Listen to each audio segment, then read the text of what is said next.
This edition of Mac Voices is supported by the Mac Voices Dispatch, our weekly newsletter to keep you up on all the latest from Mac Voices. Watch or listen to Mac Voices straight from your email client. Sign up at macvoices.com/newsletter and stay up to date. Welcome to Mac Voices. This is the talk of the Apple community, and I'm Chuck Joyner. This is part 2 of our Mac Voices Live holiday party session that was broadcast live on Facebook and YouTube. And I want to make sure that you know how much fun we had with this. There was only one set agenda topic, and that kind of got blown out of the water early, and we just kept on going as we enjoyed getting together for the holiday. I hope you enjoy it as much as we did, because there were certainly a lot of laughs. So we'll go right back to it. I was just going to say, I mean, this is all taking place over the course of just 20 years. From Apple being the joke of the industry with less than a 2% share, to suddenly having probably 30 to 40% of the mobile market, especially if you throw in the iPads. Yeah. And no one's laughing anymore. No one in the computer industry is laughing anymore. Michael. Oh, yeah, they are. Everybody who bought Apple at 11 is chuckling now. Yes. Oh, yeah, but they are not Michael Dell, who talked about. No, that quote's going to haunt him to the end of time. Yeah. Well, and it should. Totally. Okay, for those of us who didn't follow Apple, then what are you talking about? Michael Dell, who was the head of Dell Computer, the head of Dell Computer at the time, he said somebody asked him about Apple because Apple was their primary competitor or whatever, or somebody just liked him and wanted to give him a chance to take a cheap shot at Steve Jobs. And he said, "Oh, Apple Computer, I think they should close down the money, they should lock all the doors and give all the money back to the shareholders." Yeah. Remember the commercial that Apple ran with Muhammad Ali about that? Mm-hmm. Oh, sure. No. That was but in Apple years, Andrew and I are close to the same age. Not in real years or tech years, but Apple years. But in Apple years, you're both baby Yoda. We get it. You're puppies. You know, Kelly, I respect your ghost of Apple past, but now I'm looking to the future and to the present.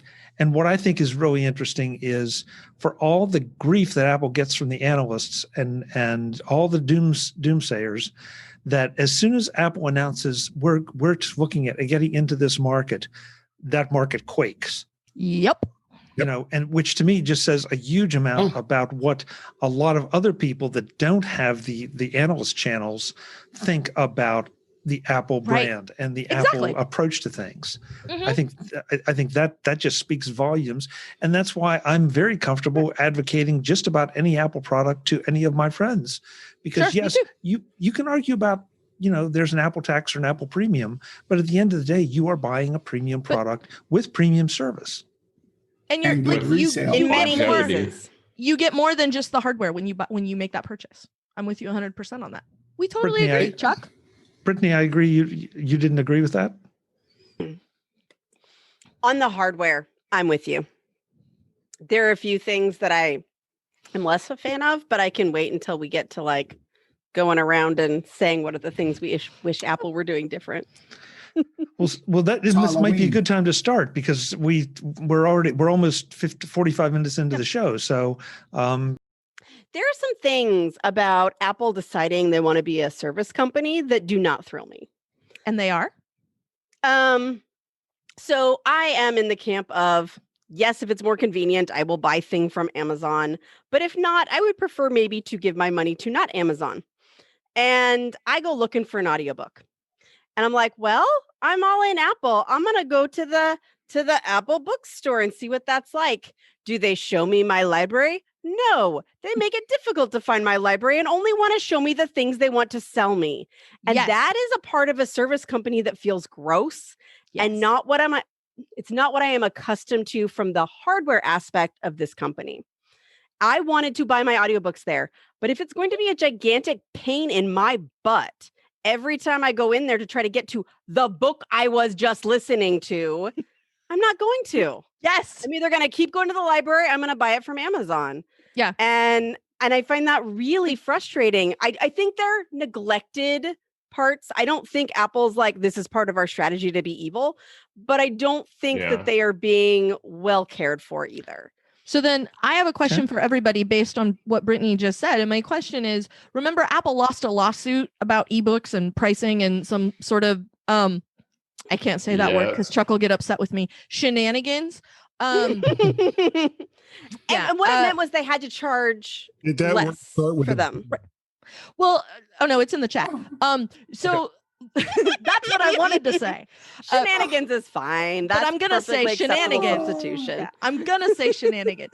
So I know it won't pass muster, Chuck. That's why I went with shenanigans. I'm trying to be diplomatic here. I know. As rowdy as we are, it's still maybe PG-13 rowdy. So here's my question: do you think that maybe it's made Apple gun shy because like iBooks creator is toast? Oh my God! Andrew's head just exploded. I just had a seizure. Because iBook creator is toast. Like all the tools to create books to sell in Apple's bookstore are not great. People who are trying pages, but it's not awesome.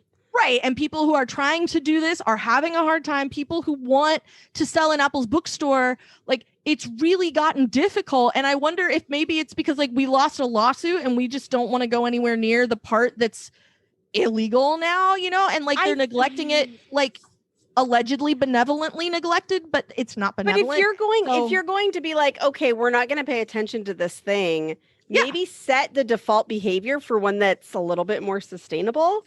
Yeah, seriously. Yeah. Audible is a much better experience than an audiobook from Apple. It is. And I'm sad. And I don't want that to be true. Same. I want to go in and get the book and start listening to my book. But it feels like I'm trying to sell you something because every time I go in, it's showing me sales. And if you were going to set a behavior and then neglect it for many years, maybe not that one.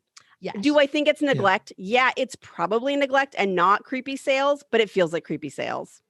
I want to hear why it doesn't Andrew's feel like customer service. Okay, David? Brother of super. Yeah, I mean, I agree with all that with the bookstore and books in general with Apple. I think that of all the services they have, I don't think they've done a very good job with that service at all. It just really hasn't gone in the right direction. Like you said, iBooks Author disappeared, and a lot of other things. It's difficult for authors to create these books. It isn't a friendly experience. It really isn't. No.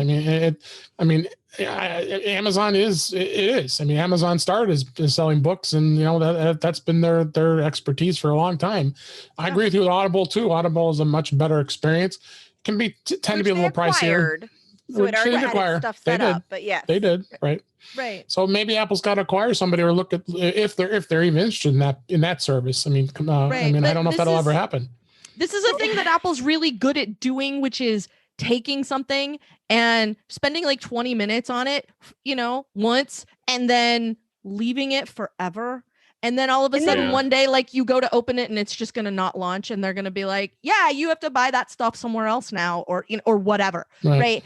It's one of those things you hear about ends up having a team of one or two people. Whereas I don't know that many developers, and I personally know someone who works on the Audible app, right? That's a whole team of people and that are actively working on that. Do I love that on my 5S it does not like to load because it's trying to load the store? No, but at least I can tap on the book I'm listening to and continue listening to it. Brittany, so yeah. Do you know somebody on the Audible team? Yes. Okay, then ask them. And I'm picking on Audible a little bit because I find the iPhone Audible interface questionable at best. I want to make a playlist of books that I want to read and put them in order and hit the button. And I can't. Kelly knows him better. I can't find. So it's the same person. That was going to be. Oh yeah, it's totally the same person. Is that who it is? Yeah. Okay. Yeah, that's who it is. Yeah, but I can't find a way to do that. So, Audible, all these things I think are evolutionary. Now, I agree with you completely on the Apple book thing. I mean that has been, but unfortunately there is precedent here too. Use it. Please take my money and make me not regret it. Right, but there's precedent here too. I mean, Apple put out. We talked about this on a show previously about GarageBand with all those. Well, we talked about the lessons, but the lessons were never meant to be an ongoing thing. I don't think they were never meant to be Fitness Plus. I think they were just meant to be learn enough guitar that you can record it in GarageBand so that you can make the song you want to make. The end. Like I never saw it as any more than that. So I don't think it was ever meant to be like, learn to play guitar, let Bruce Springsteen teach you how to play guitar. Yeah. It was Bruce Springsteen's going to teach you 3 chords and the truth. And that's all you need to record a song. Right. You're not getting any Django Reinhardt lessons. Right. So like that, like, I feel like the GarageBand thing maybe isn't a fair thing, but we've seen Apple benevolently neglect stuff forever. I mean, the iPad Mini, the iPad Mini, the Apple, the iBook store, the audio component of iBooks, like all those things. Like, so how do I get my personal audiobooks on my iPhone? The answer is I don't. The answer is, you do, but you have to know someone. Like it's music. Well, someone like us who goes, let me tell you what the utility is that helps you make that thing a reality, which is not how it should be. Yeah. No, yeah. But I do know, Brittany, I'll catch up with you later. We'll figure it out. So I know, I have ways. Yeah, but there's no question that Apple has its weak spots. But to go back to the car thing, when you see Apple say car and the stock goes up, when you see Apple say fitness and Peloton goes down, you know that there are a lot of people that, for all the warts, they're very, very, very happy with their Apple products. Yeah. And so, well, and it's very easy to be, and it didn't used to be that way. It is very easy to be a person who is very happy with your Apple products. If you just let all your photos back up to iPhoto or Photos, and then you go to Photos on your computer. That's my wish list, by the way. I'm just going to jump ahead a little bit to the Ghost of Christmas Future. I want somebody to actually name things in a helpful way for Apple, because they're not doing it now. If you really want to get help with the program that manages the pictures that you take on your computer, and you go look for photos not saving properly, you're never going to get anywhere. If you go look for numbers not calculating formula, you're never going to get anywhere. Like, as dumb as it is to call it Word, at least if you type Microsoft Word, crashing, error, whatever, you can find things related to Word. You can't find things related to Pages or numbers or Photos. And why would you give me a brand new operating system whose initials, so that people can refer to it for short, are BS? I'm just saying. Kelly, you just defeated your own argument. That was a lot there. Because if I put in just Apple numbers or Apple Pages or Apple Mail or Apple Notes or Apple Books or Apple Podcasts, Apple TV? Those aren't as good as searches. I am sure they are. I missed a middle argument because I got distracted. But the being able to Google for the name, I am super on board with. Like, because it's something else. You could be finding something that mentions Apple and then mentions a page of a Word document in your Google search, and that will still pop up. Yeah.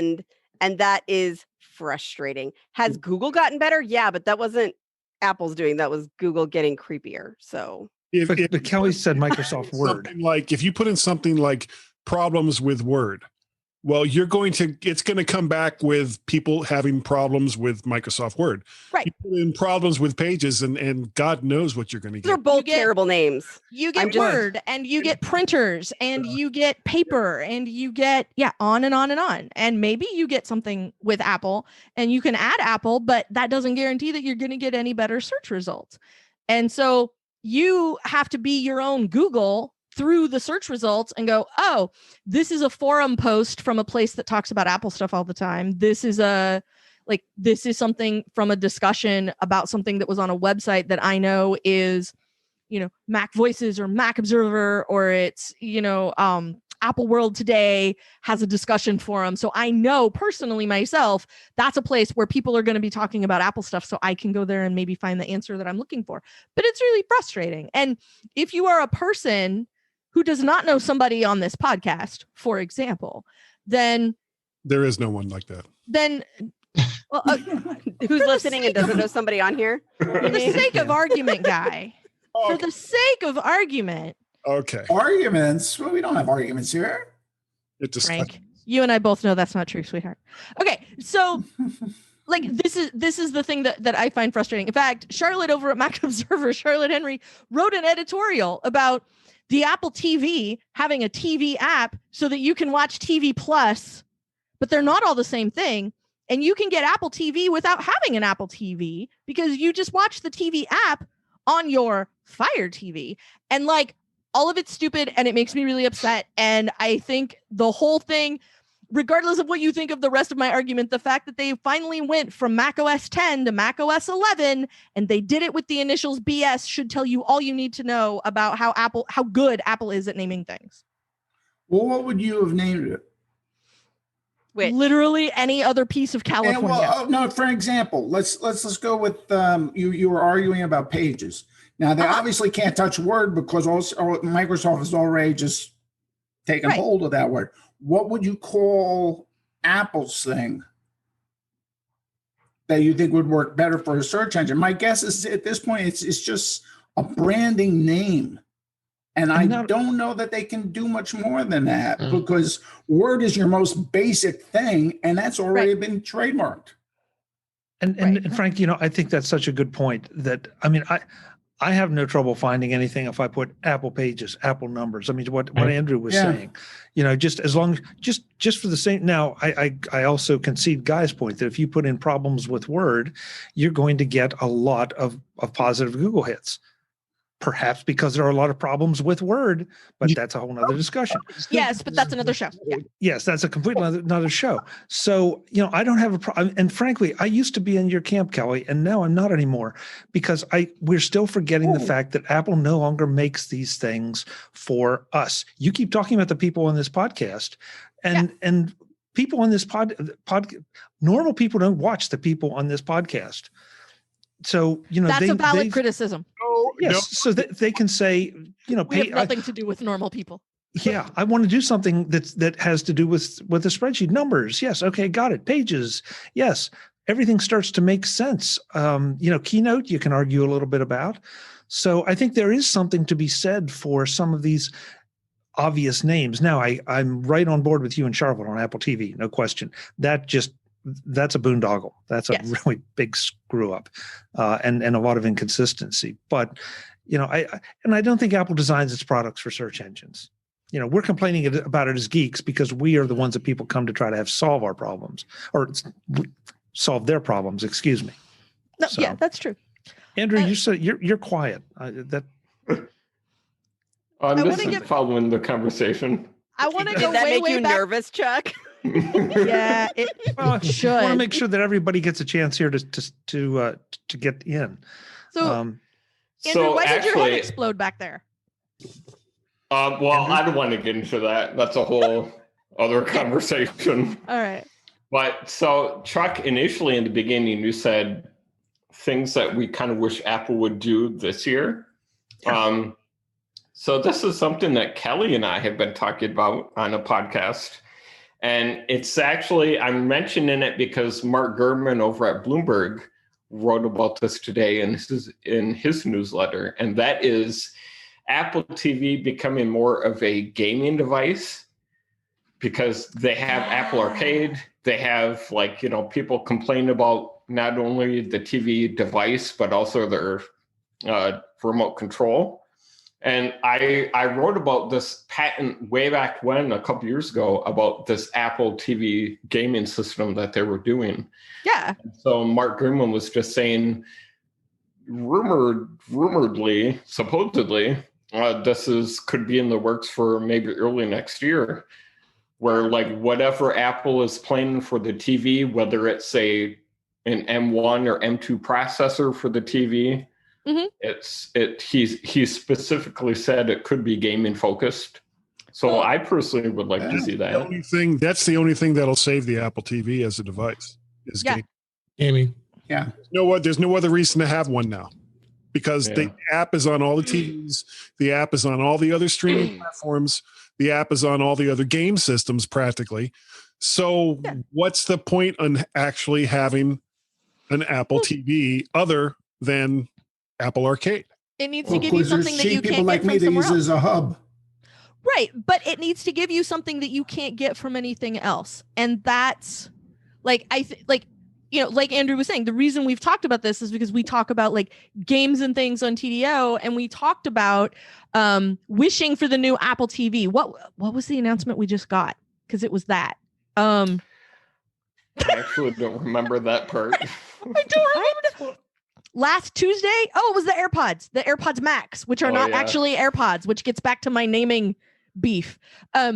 So they're not AirPods, but so like when we were talking about, like, we know that a press release announcement is coming, we kicked around the idea of an Apple TV, and that was the secret of it, was it should be gaming. Like, it should be a solid gaming device, because that's a thing that Apple TV could give you, like, as a piece of the iOS ecosystem that you can't get from an Xbox or a PlayStation or even a Switch.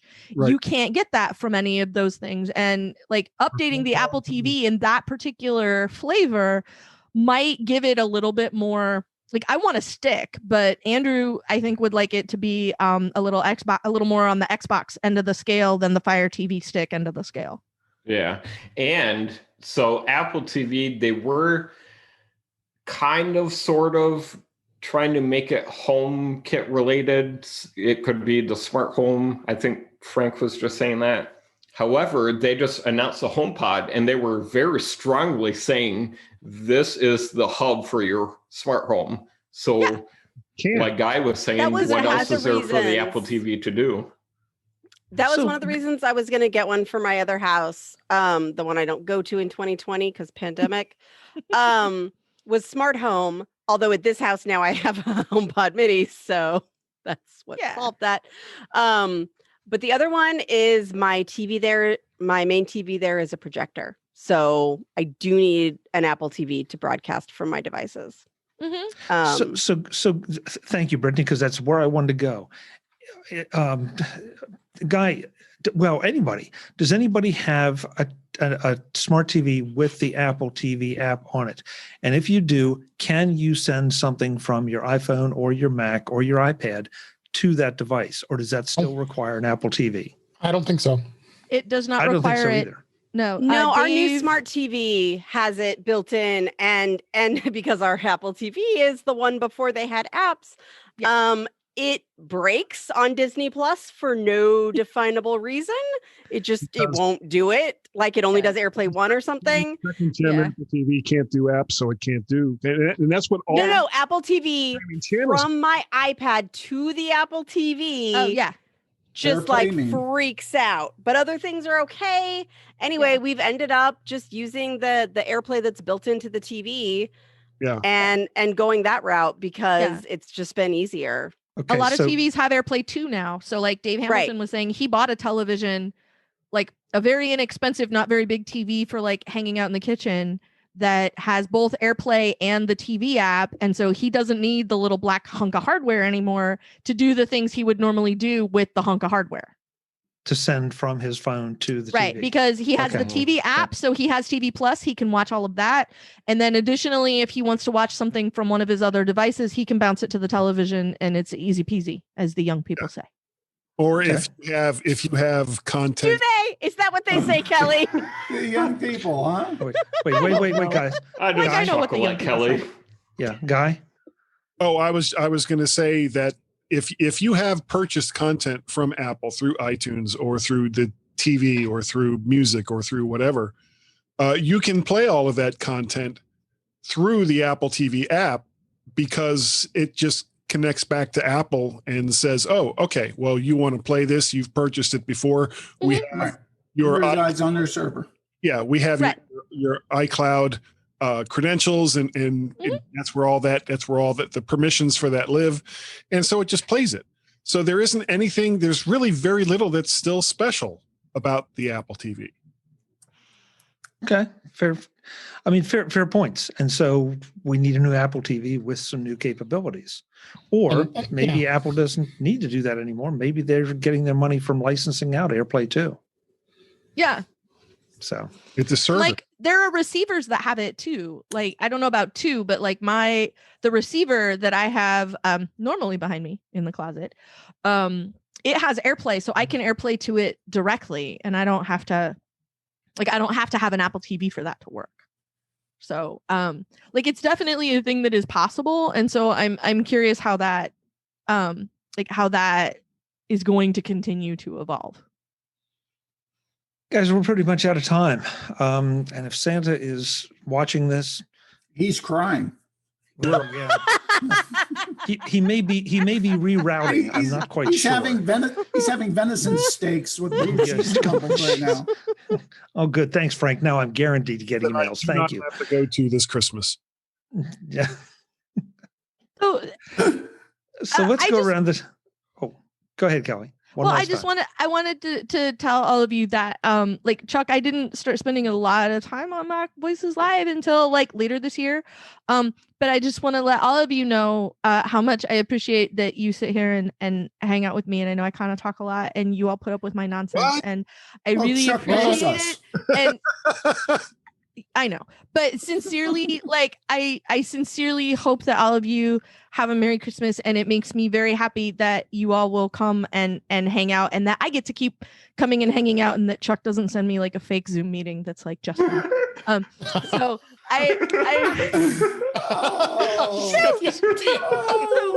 Wish right there. Chuck, I can't get in. I'm the only person here. So I sincerely appreciate that I've gotten a chance to hang out with all of you this year, and it makes me really happy, and it warms my heart. And like, you know, honestly, like it feels like a crapshoot every time I'm waiting for Chuck to let me in the meeting. But honestly, like, I really do enjoy getting to hang out with all of you. And Chuck, that you put this together and sort of let all of us, you know, run roughshod over each other. Like, thank you so much. I can't tell you how much I appreciate how much and what it means to me that MacVoices Live has become a thing. And it makes me really happy that you continue to do it, and that we all get to hang out, and that I get to sit here and drink my wine, and it makes me very happy. So with a straw.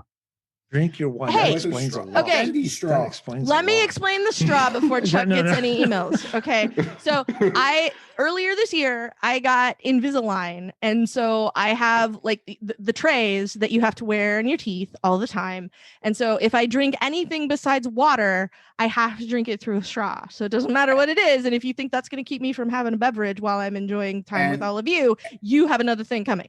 So and you're sticking with that story. I'm absolutely sticking with that story. So I'm not going to pop one out and show it to you now, but yes, I have them, and that's wine through a straw. Invisalign, right? Oh man. All right. So let's go around the room. Let folks know where they can find you, and then we'll get out of here and go wrap Christmas presents. Sober up. I think I'm going to try to keep the same order. Well, yeah, Frank. Yeah, there. Andrew. So, yeah, you can find me at Twitter. I always say this at Twitter. My username is Andrew Orr Not, and I'm also writing at the Mac Observer. And Kelly had a nice speech, but she wasn't referring to me because we already hang out almost every Friday on Security Friday. And that is where we try to give people the security news of the week and a practical tip to give people like how to defend yourself against this whole SolarWinds thing that's been going on. How to level up your personal security. That's what I like to call it. Yeah. And Andrew finally remembered to promote it. So that's my Christmas gift from Andrew, apparently, is that he finally remembered to say, oh, yeah, I talk on another podcast once in a while. Yeah. Andrew, thanks so much for being here. Happy holidays. Yeah, good to be here. Happy holidays. Yep, we'll see you next time. Okay, Kelly, 30 seconds or less. I can do it in 30 seconds or less. Hold on, I got to take a deep breath first. That's 10 seconds. You can find me over at the Mac Observer 5 days a week, where I host the Mac Observer Daily Observations podcast. You can occasionally find me over at The Incomparable at theincomparable.com, where I have a show called Greetings from the Uncanny Valley that's about Westworld. And you can also find me occasionally on other shows on the network where I generally talk about Star Wars, but I also talk about other things. And on Twitter, I am Verso. 2, 1. She did it. Hey, she did it. Happy holidays, Kelly. Thanks so much. And happy holidays to you, Chuck. And happy holidays to everybody here. Thank you so much. Absolutely. Ms. Brittany, the lady in the what did you call it? The Asian robe? Is that it? The Asian robe. It is Asian material in a robe. Asia, you're dying. Okay. I do actually own a kimono, just for the record. I do own one, but this none of you it. should doubt this. Yeah. It's not holiday colors. Can you We have an I got it in international Japan. audience. It's legit. It I am not as prolific as my compatriots, but on Twitter, I am the ADD Liberator, and my website is conquer.consulting, and I do strange and interesting things, at least interesting to me. So thank you for having me. And Chuck, I wanna say what Kelly said. This has made such a big difference to my quarantine experience. I am busy. I have so many Zoom meetings, and I still make time for this one and add it to my Zoom fatigue because it is so much fun. So thank you, Chuck, for doing this. Thank you, Brittany. It's been a pleasure to welcome you into this insane little family that we've developed here. So, it's perfect. Thank you. We hope your seat in the asylum is comfortable. Yes. What he says. One day, though, Yeah, I love. One day, I'm waiting for you, and not today because I'm not suggesting anything here. But one day, I'm waiting for you to do, the Superman pull back of the shirt and have ADD Liberator across, right across the chest here. Just one of those. Like, I'll get my partner on that one. Yeah, She knows a guy that makes shirts, right? I know. Oh, I man, know. we could do a video of that. That'd be So great. there you go. Yeah. Frank, where can we find you? I'm not even going to push myself anywhere. I just want to say thank you. I see all of you as my family. I look forward to this every week, and this too. But yeah, I mean, you can find me on, screencasts online. I have my own blog, and I'm usually trolling somewhere, usually in the streets. It's always a pleasure to have you, Frank. Thanks so much for being here. It's a pleasure for you asking. Thanks, Chuck. Mr. Serle, the only other guy with the Santa hat. Yeah. Oh, I almost made a bad joke, and I'm not going to say what it was. Just Please don't. Please don't. Oh, Please darn don't. it. Oh, go for it. No, I'll go back to my entrance. It was this far away. It was. You can find me. You can send me an email, guy@mymac.com. You can find me on the Twitters. I am Mac Parrot and VertShark. VertShark.com is the website. MyMac.com with Gazmaz is the main podcast that I do. Mac to the Future Go livecast on Wednesday nights, though not tomorrow night. We're taking tomorrow night off. And of course, my odd little project that I do 2-3 times a week, Guy's Daily Drive, where I drive my car to work and then say whatever comes into my head, which is always dangerous. Okay. Oh, and patreon.com, MacParrot, coffee.com, MacParrot, PayPal at paypal.me, MacParrot. That's how I pay for these microphones. I love how he supports his microphone habit. For just $10 a month, you can support a podcaster's microphone habit. Won't you give today? More money. Buy this boy a microphone. Guy, thanks so much. Good to see you. Merry Christmas to everyone. Thank you all for inviting me into this little bit of madness. I seem to fit right in. It's a lot of madness.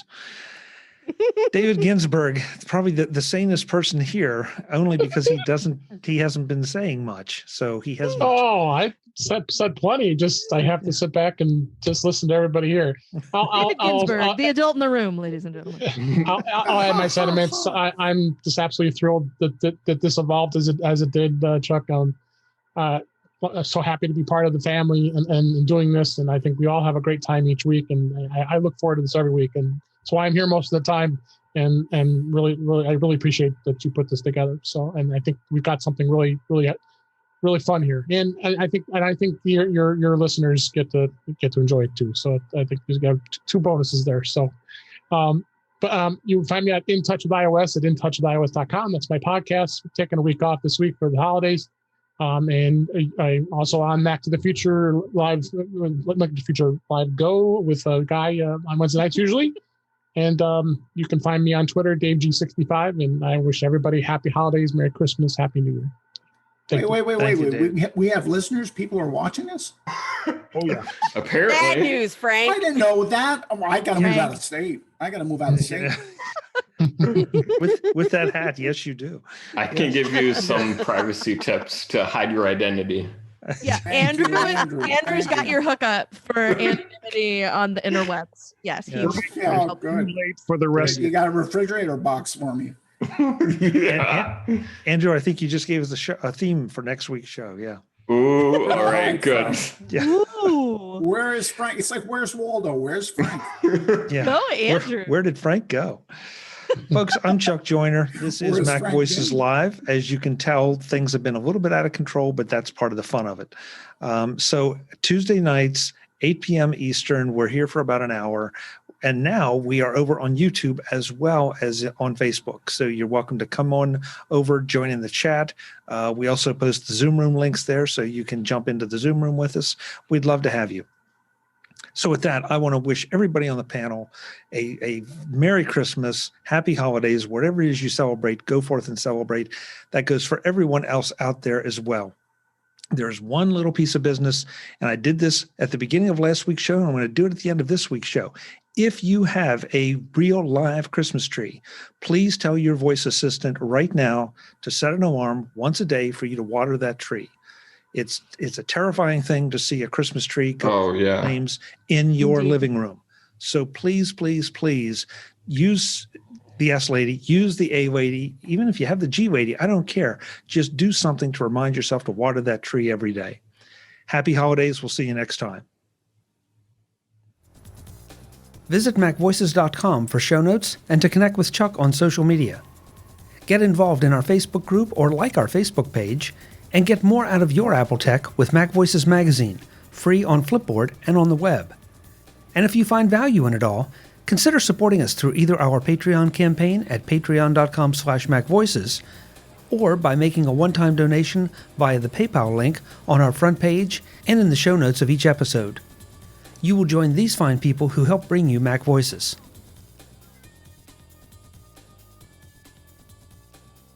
Advertising handled by Backbeat Media at backbeatmedia.com.